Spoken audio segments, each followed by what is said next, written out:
Welcome to the Nevin Shapiro Show. From the U to the world, we don't play pretend. We breaking down stories they don't wanna defend. It's that sideline talk, real game, no fluff. College ball pressure where the grind gets tough. It's more than stats, it's power and code. Who run the system, who carry the load? From the locker room lights to the big time glow. Nevin and Mike, they control that flow. Welcome back, everybody, to the Nevin Shapiro Show. I'm Mike Tirado. I'm here with Nevin Shapiro. And today we're going to do our preview of the Pittsburgh game. Of course, we're going to get into everything offense and defense, but we're also going to give you guys potential pathways to ACC Championship and, of course, a potential playoff berth. So before the video does start, if you are not subscribed to the channel, please click that subscribe button real quick.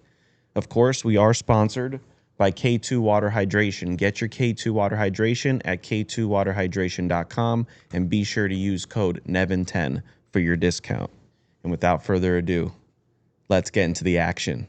Miami takes on Pittsburgh high noon. Going to be a game in 30-degree weather. A lot of implications on the line. What are your initial thoughts of the Pat Narduzzi matchup with Mario Cristobal?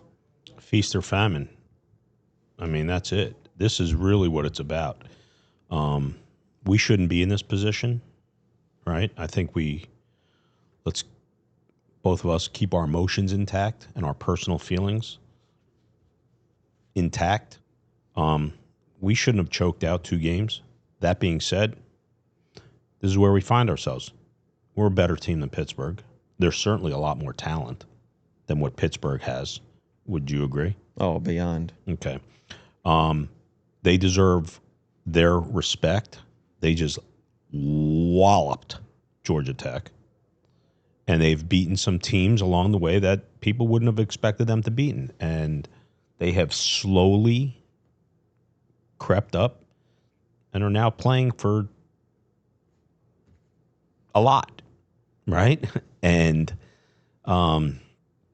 we shouldn't be in this position. But be it as it may, this is where we find ourselves, and Mario Cristobal better have the answers to this test, because I don't know what he says to this fan base.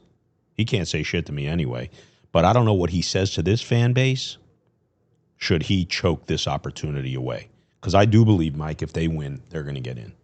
And I said this on our last show, I do believe that Miami will get in if we beat Pittsburgh. ACC Championship game or not, crazy to say it, but I think we get in. It's crazy to think that we can get in with 2 losses, and we didn't get in last year with 2 losses. Yeah, this game has different. Syracuse written all over it, Mike. Yep. Right? We controlled our own narrative, maybe a lot more so last year, but I think it's very similar. And there are so many paths. And I said it 2 weeks ago when we did our show. Like, you got to let all the games play out. It's such a wild season. Like, you can't take for chance anything. Anything. In the ACC, for one, but nationally, there's just a lot of parity. There's no real it team. You know, you probably say Ohio State is the favorite for good reason. They won the title last year, and they're undefeated this year. They haven't been challenged yet. Maybe they get that challenge Saturday, which leads me to some other stuff that will, as you bring it to me, we'll get into. But I think Miami has as good of a chance as anybody out there right now if they handle their own business. I really, really believe they're going to make the playoffs if they beat Pittsburgh. Love it. That if is a big if. Yep, and it's no throwaway. It's no like, let's just take it for granted, because you could have done the same thing against SMU and Louisville for that matter. 100%. Right?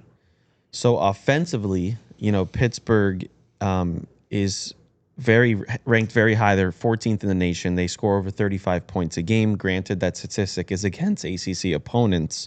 Do you see any concern Pittsburgh's offense? You better respect it. This kid Mindshell's been great. Mm-hmm. I mean, he's turned them around. I don't know where he came from. Like, out of nowhere. Very formidable. You better respect them. Like, you better. We're not. Miami's not at the position not to respect anybody. You better play. Like, their defensive line, I know you're going to go into the keys and everything, but their defensive line is going to control how we do against this kid. Because I'm telling you, man, he's playing with some. Reminds me of Kenny Pickett as a freshman when they beat us. 2017. Mm-hmm. Yep. 100%. You know, and everybody was just chalking it up. We had just beat Notre Dame's ass, and that was just the trap right there. And the only difference is now, I think Pittsburgh has our full attention. There's too much on the line. This is a big game, man. This is it. This is going to. Let me say this. If Miami should win, they're expected to win. If Miami should lose, I have no idea how this fan base looks at Mario Cristobal and takes him serious. And that's just not me speaking my personal feelings. That's just real. Would you agree with that? What can you say? Right. I mean, man, they paid you a lot of money, man. This is not like you're playing Oklahoma back in the 80s or Notre Dame back in the 80s or Alabama in the 2000s or Ohio State in the last 20 years or the Gators in Florida State back in those days when they were really good. Yo, this is Pittsburgh. Like, is this what we've come to? Pittsburgh? This is a big game? Man, we should walk through this. I said it on our We last should show, walk through this, our man. standards. This is not like some, oh my God, type challenge. We're favored by 7. Okay? If we'd beaten SMU and Louisville, we'd be favored by 14. Right? Vegas sets the line based on perception and reality, right? A little of both. And man, this is a must win, and you should win. Yeah. And this is what I was going to ask you. Like, the game's going to be played in about 35-degree weather, sub 30, degree weather. Do you have any concern? I mean, obviously, over the past years, Miami struggles in cold weather games. So I wanted to ask you about it. Realistic question. Over the course of time, we have not really loved the cold weather. That's obvious. We're built as a team for the cold weather. We're a run-first team with a defense that plays lights out this year. Who does that favor in a cold game matchup? It's tailor-made for us. Yeah. I'm going to get into why that could turn against us, but I'll say that at the end. Do you think that our approach changes going into this game due to the weather? Do you feel like there's a different game plan and approach because the weather is a factor? No, Mike, what I really think, and I know you're going to ask me about the keys of the game. Man, this is just really, it comes down to just one thing, man. Head coach, man. And the mindset of this team. This should be a business trip, man. Let's go take care of business. That's it, man. Same thing I said against Louisville. Did I not? Did I not say the same thing against SMU? Listen, great chance to avenge it. How do we come out? It's mindset. It's mindset. A team's a reflection of its coach. If the coach is tight, you're tight. If the coach is like, yo, let's go. Jimmy Johnson, look back. Just look at our guys over the course of time. Our teams took on their personalities. What's different here? Nothing. This is not all drama the way it is being made up to be. We should beat the shit out of this team. Their talent's not on our level. It's not even close. And the teams that we've lost to, same. I won't get off this guy until he levels up. Yep. That's it, man. And I know we're going to get into the potential pathway for ACC, but I know there's some other games out there that are a little intriguing to you. Yeah. So I had to make my list because I don't want to go, I don't want to miss anything, right? So let me just say this. I think Oregon goes down to Washington. I think Auburn takes out Alabama. Wow. Yeah. I think Vandy, if they beat Tennessee, now we got a problem with Vandy lurking. We have to handle our stuff, right? What if Michigan beats Ohio State? Which wouldn't be out of the realm of possibility since they've done it 4 years in a row. Right? What if they beat? So now does Michigan creep into that conversation? Who's to say that Michigan, with the same record as us, And a victory over the number one team. doesn't have a better win on their resume than us. Just saying, putting it out there. And here's another. I think Ole Miss goes down to Mississippi State. Wow. Yeah. Yeah. What a crazy week of college football that would be if all this happens. And Lane Kiffin leaves in shame. And I have my feelings on where he ends up, by the way. Should I share it now? Yeah. I think Lane Kiffin, not because I know this, but I have two scenarios. I think there's a deal potentially in place for him to replace Kalen DeBoer at Alabama and Kalen DeBoer to take the Penn State job. That's one. My other situation is I see him saying goodbye and waiting for the Dolphins to drop the hammer on Mike McDaniel. And Lane Kiffin takes over the Dolphins. Wow. Yeah, and not because I know any of this. I don't think he ends up at LSU or Florida. I'm not guaranteeing it, but that's my thought. Do you think he'd be a good coach in the NFL? Yeah, I mean, yeah, he's been there. I don't, who's to say, man? I mean, he's got to be better than McDaniel. I mean, he was my selection 4 years ago. Yeah. To come here. Would have been nice. Right? Would have been but nice. now you're paying a lot of money for that guy that you could have had 4 years ago. And I'm just saying, I just think that's where he ends up. I don't think he ends up at LSU or Florida. I think he ends up at one of those two spots. I know Alabama would be just my thoughts. No one needs to ride it. Don't take it to Vegas. I'm just expect the unexpected with this guy. So a couple episodes ago, I said that I wasn't going to say anything about Mario, and I'm going to stick to that until the season's over. But I want to ask you this question.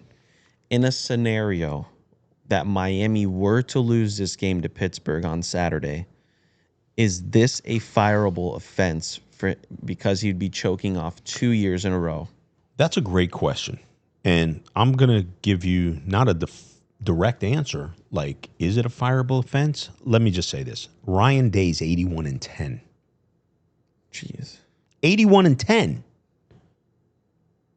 And hasn't beaten Michigan in 4 years. And he's on the hot seat after winning a national title. That's one respective answer to your question. Here's another one. Kirk Cignetti. He's 23-2 in 2 seasons and 2 playoff Because they're making the playoffs. They're in. They're locked. They're in. They're 100% in. Yeah. 100%. Two in a row. Kirk Cignetti, Indiana, 23-2. It's Wait. I'm not done. Rhett Lashley's 37-15, and if they beat Cal, which I expect they're gonna, because now Cal's fired their head coach. That was Miami's only chance to get into this ACC. Would be SMU losing at Cal, and I thought it could possibly happen. Not after they fired their coach, and now the rest of the team wants to leave too. Yeah, they packed it up. Yeah, SMU's going to the ACC Championship 2 years in a row. Rhett Lashley, a throwaway to the last coach we threw away. So, you tell me if it's a fireable offense. How long does this guy get? When does the culture kick in? For Kirk Cignetti, it was immediately. For Rhett Lashley, it was 2 years, and now 2 ACC championships. Didn't you have a stat of how many games that Indiana had won before Kirk Cignetti had gotten there? I think here's my answer: not a lot. They've sucked for a lifetime. I'm 56 years old. They've sucked for 56 years that I remember. I know that they had only won 9 games in 3 years before he had gotten there. Can I give you another coach that comes to mind? Yeah. How about Mike Elko, Texas A&M? Okay, here, let me give you something. Show you about coaching adjustments. I know you guys, the Mario Dick riders, are all out there. Let me give this to you. So Mike Elko at Texas A&M, his team's been down twice at the end of the first half this season. How did he respond in both games? Let me tell you. They were down against LSU. They scored 28 straight to start the second half. And they were down 30-3 against South Carolina at halftime. and they opened up with a 35-0 run. He's 19-5 at Texas A&M, 16-9 at Duke. Very respectable because Duke's Duke. And there's another example. There's another example in the SEC, by the way. I mean, how many examples do you got to get? Is it a fireable offense? Losing the way they lost this year was a fireable offense. And I could break it down for this fan base over and over and over. You can come up with I don't know how many lives this guy has to get saved. Last year was Syracuse. This year it's Pitt. If he don't win this game, what do you say to your fan base? Just tell me. What is the guy? What's the other podcast guys that, Herman Muntz? What would he say? What would he say? I'll tell you one thing. If he should lose to Pittsburgh, I would hate to be part of the band of the hour. You're going to get fired. It's probably your fault. I can't comment on it because I said I'm not going to say anything about Mario. What do you tell the fan base? There isn't much to say, though. That would be true. Like, really, what do you tell the fan base? Yeah. I don't know. Like, see you next year? We're going to go spend $20 million on the next quarterback? I'd rather us not spend $20 million on a quarterback and go spend $20 million on Sean McVay and make him our head coach. Right? Yeah, you've mentioned that. Where's the name a personnel?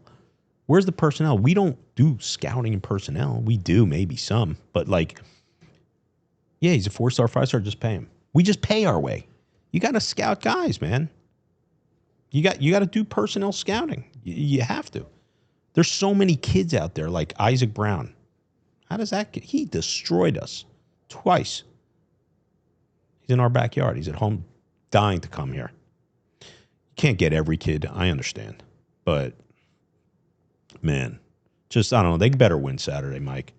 Because if they don't. We won't have to say anything. I've said that. If Miami goes down Saturday, we have nothing. What are we going to say? We've been telling. I think if we get into the playoffs, anything can happen. That's how I really feel. I told you that in the last show. Anything can happen. Are we a top 5 team? No, we're not. People, I don't care what you say. We're not a top 5 team. Are we a playoff team? Yeah, we can be a playoff team. We're definitely as good as some of those teams in there. North Texas. Come on. It's so stupid. Virginia may get in there if they win the ACC Championship. It's comical. It's comical. Duke could get to the ACC Championship. Still? Yeah. They have a path. Listen, I don't see how Virginia could possibly lose to Virginia Tech. I really don't see it. Yeah. Virginia Tech's really, really bad. They're horrible. They're really, really bad, and I think they just played their Super Bowl. Best they could do. Give them their respect. Or give them their credit, excuse me, not respect. Give them their credit. They fought as hard as they could. Right, and made it entertaining for a minute. I mean, they were down 10. It was never really in doubt, that game. And I just don't see SMU losing to Cal. They lost their head coach. Yeah. And I'm sure the quarterback for Cal is already, like, planning his next move. Right? He's pretty good, that kid, the freshman quarterback. So this is it. Yeah. I think if we beat Pittsburgh, some of these other dominoes are going to fall. I really do believe that. Utah, they can't jump ahead of us. They were very lucky to win. They won. BYU, I don't know. They're going to probably lose again, I think, in the Big 12 championship if they play Texas Tech. Yeah, they're not going to beat Texas. I don't. Yeah, so that would eliminate them. I really think we can. I smell danger in this Auburn game, man. And I smell danger in Oregon, Washington. And those are big losses. Those are big losses for Miami. Alabama's out if they lose to Auburn. Gone. They're out. Yeah, you can't. No. Texas, what if they beat A&M? But they're a 3-loss team. Does that push them ahead of us? No. Under no circumstances. SEC, no SEC. They're not ahead of us. Notre Dame, I really believe Notre Dame they'll get pushed behind us. The noise will be too loud. It'll be too loud. You can't make a case for Notre Dame over us. If we end up with the same record, I'll go on every show that I can get myself on and scream at the mountaintop. What the fuck are you talking about? Notre Dame's ahead. We beat them. Same record, we beat them. Nothing to say. Doesn't even deserve a response. Would they beat us today? Who knows? Doesn't matter. We beat them. It's true. Yeah. And crazy enough, I know people have tuned into the show for the potential pathway for the ACC Championship. And crazy enough, we have it. And I'm going to list how we'll get there. I already know, but you can list it. Yeah. We actually have the most paths to the championship currently, but also the most unrealistic paths as well. But currently, this is the ACC.com easiest path for Miami to go. Us to beat Pittsburgh, Virginia to lose, Duke to lose, and SMU to win. That's what needs to happen. That's the easiest path for Miami to get in. So what are your thoughts on that right there? It's really, well, for one, the most important thing is us winning. Yes, that's the first part. I mean, that's no gift. Virginia lose, Duke lose, SMU win. I don't see Virginia losing. I don't see Virginia losing to Virginia Tech. I can't see how. They're that bad, Virginia Tech. They're bad. They're bad. I give them a lot of credit for fighting against us. They suck, for real. They're a bad team. Broken in a million ways. Next year, they'll be a lot better with James Franklin, but they're bad today. And they just played Miami, which was like, I would guess, a little bit more important than their in-state rival. Would you say? Just for the implications, sure. Yeah. I don't know. I just don't see how Virginia loses. Yeah. SMU, could they lose? Yeah, it's a long trip. They're not that great. Yeah, they could lose. Cal's got the propensity to beat them. I'd be focusing on let's beat Pittsburgh and let's get into the playoff. Yeah. I think the ACC Championship, put no thought in that. And if it happens, great. It's so hard. There's a lot of things that have to happen. I don't see it happening. Let's beat Pittsburgh Yeah. and get into the playoffs. Yeah. If the ACC Championship happens, gravy. And we'll win it. If we find ourselves in it, we'll win it. All right, Nev. What are your 3 keys to victory for Pittsburgh? I'm going to skip the 3 keys, and I'm going to just end with this, Mike. Okay. Mario Cristobal has had no luck in any big games. He's won one since he's been here. Notre Dame this year. Almost a must win. His luck has been so bad in these games that if it was raining pussy, he'd get hit in the head with a dick.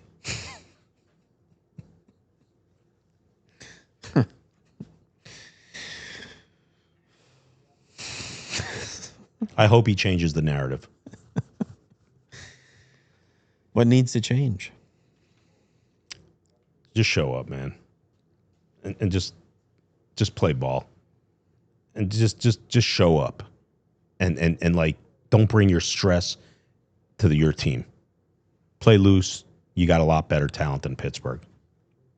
That's it, man. That's the keys to the game. It's his attitude and how they show up. Show up confident, and don't show up like you're arrogant, like you've done something. Show up like you belong there and you know you're going to stomp on these guys. That's how I really feel. He talks a very tough game, but he doesn't perform at a very tough level. That's always been my issue with this guy since he's here. Physical, punch him in the mouth, the face. Man, just do it already.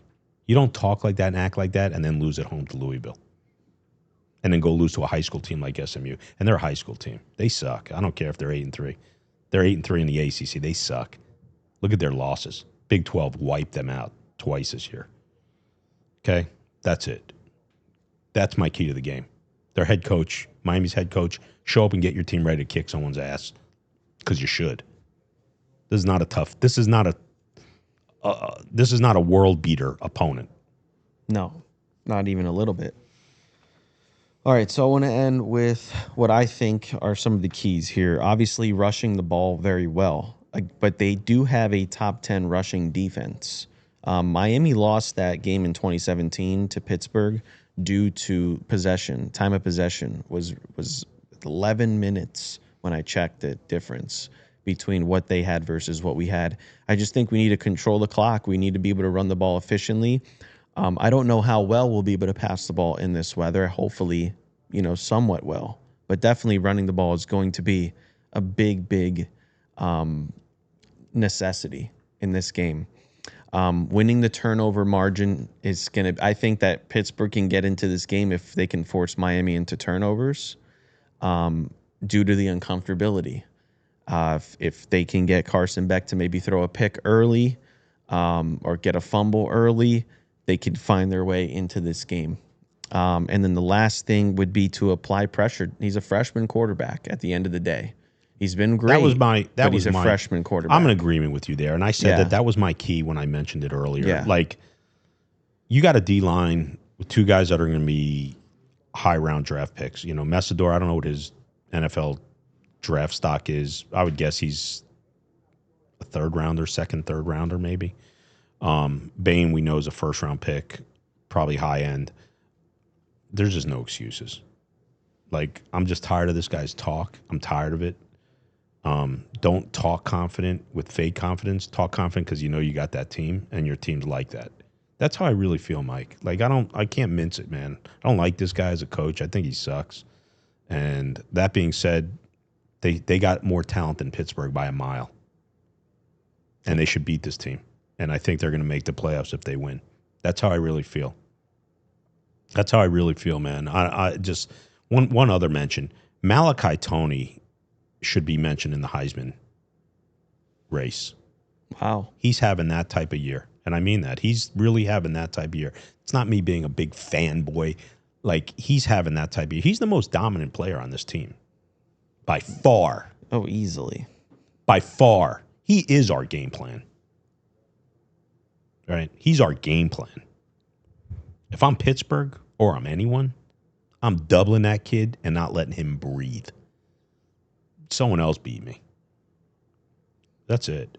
You know, and we have a lot to come on the show, even though the season could potentially be over for us. Right? Would you agree the season's over if we lose? Oh, forget it. Like, season's over? We're in like, the Pop-Tart what do we Bowl talk again. about? What do we talk about? Right. So we are going to have a great recruiting show. I know, because I started doing a little bit of behind the scenes work on that. And, you know, we'll have plenty to talk about, whether they win or lose. Hopefully they win. And then there's a lot more to talk about. I do think we go to the playoffs if they win. I don't see how that, you know, if it comes down to the Notre Dame situation and things like that, yeah, Miami should find their way. Would be cool to finally make the ACC and win one, but it is really difficult for those who are wondering. It is very, very difficult. It's really not plausible. No, there's a lot of things that have to happen that aren't really supposed to happen. We did this to ourselves. Yeah. You know, we did this to tough. ourselves. It's going to be man. really hard. You know, and there's, you know, we avoided Georgia Tech this year. We avoided Clemson. Obviously, they suck.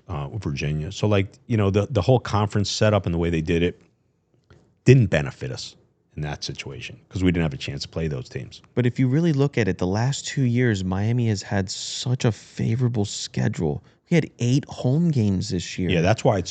And, you know, Mike, another great point you make. Like, you know, that's really the kicker. Dude, 8 home games. And no Clemson, Virginia, or you know, or Georgia Tech. And like, down Florida and Florida State years again. Yep, down Florida and Florida State years. It couldn't. And that's why, for the Miami fan base, that's why I personally go so hard at this guy.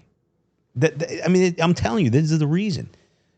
There's no reason we haven't taken advantage of our 2-year scenario. To not be in the ACC Championship game, all right, let's say we don't even win it. To not be in it with Cam Ward and then Carson Beck, what's next, Mike? A $10 million. Who's the best quarterback out there? Sellers? $10 million here because you're desperate. That's what it feels like they're doing, is buying the fans' appreciation. Like, look, we're spending this.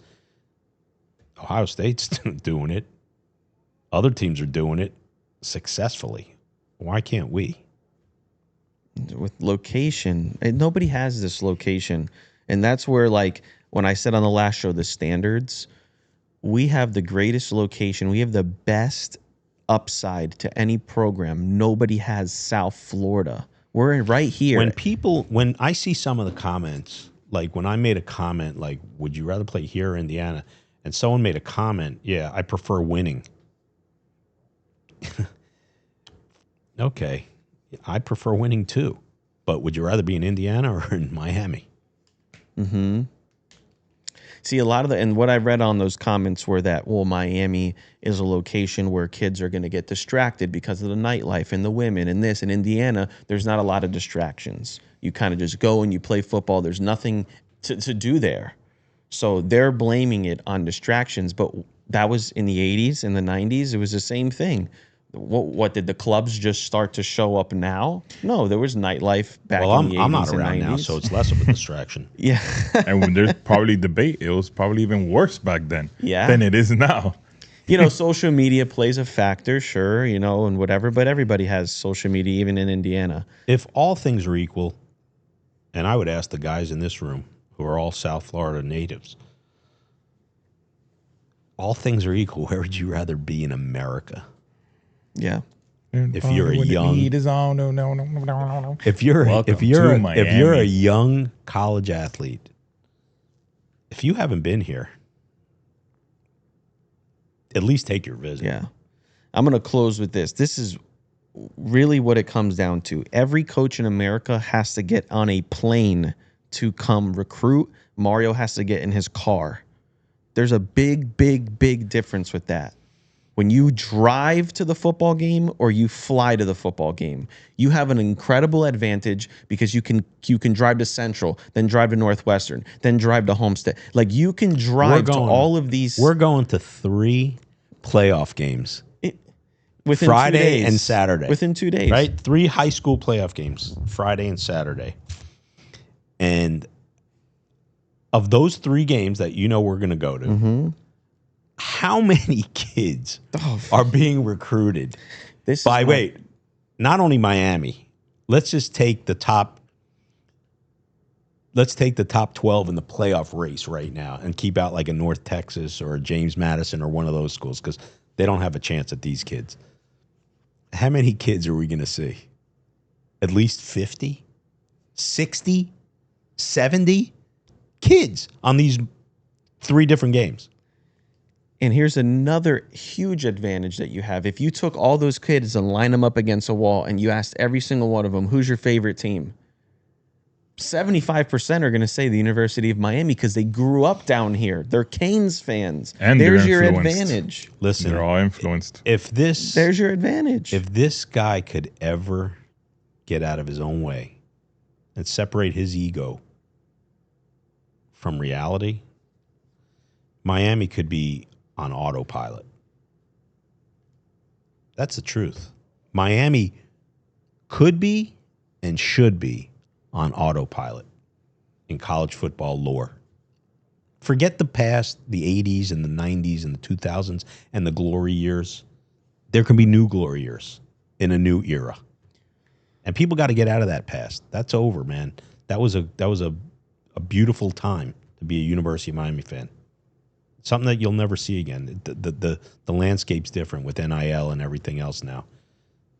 It's just about being consistent and getting back there and at least being in the mix every year. You're not going to win it every year, but you got to be in the mix. There's no reason Miami doesn't make the playoff every year. There's no reason. How are you not one There's of the no best reason, 12 Mike. teams? Mike, Indiana did it 2 years in a row. SMU's about to do it 2 years in a row. It's insanity. This is a haven for studs in the football level. Yeah. It dawned on me the other day. That's why I'm saying, like, every coach has to get on a plane. We have to get in a car. Like, what more of an advantage do you have? These coaches have to get hotels and this and that and stay and plan their stays. Mario goes back to his home. There's nothing else to talk about. It is a beautiful thing to be stuck on I-95 with traffic and just shooting birds at people, but at least you know, I love this place. You can't. Fuck off. Fuck you. I love you, man. I love Miami. It is. We got it. And all the dogs are here, man. It's, I don't know. We'll see what happens, man. I really, really hope we clinch, on Saturday and we take care of our business and do what we got to do because, again, we almost don't even need to do a post-game episode if we were to lose. Yeah. Nothing to say. There's really nothing to say. Let's cheer for the best, Mike. Oh, I think course. if we win, we're in. I really do. I think if we win, other teams are going to go down, and I think we got that Notre Dame argument in our pocket. I really do. There's no way. How could the committee look into the cameras and say, "Well, Notre Dame is looking better"? We beat them. Next, doesn't matter. All things equal, we won. It doesn't matter what your argument is. They look great. They found God. It doesn't matter. We beat them. Head to head. It means everything. Yep, 100%. All right, guys. Well, that concludes our post-game episode. If you are not subscribed to our channel, I'm sorry, our preview episode. If you are not subscribed to our channel, please click that subscribe button real quick before you leave. And of course, as always, we'll catch you on the next one.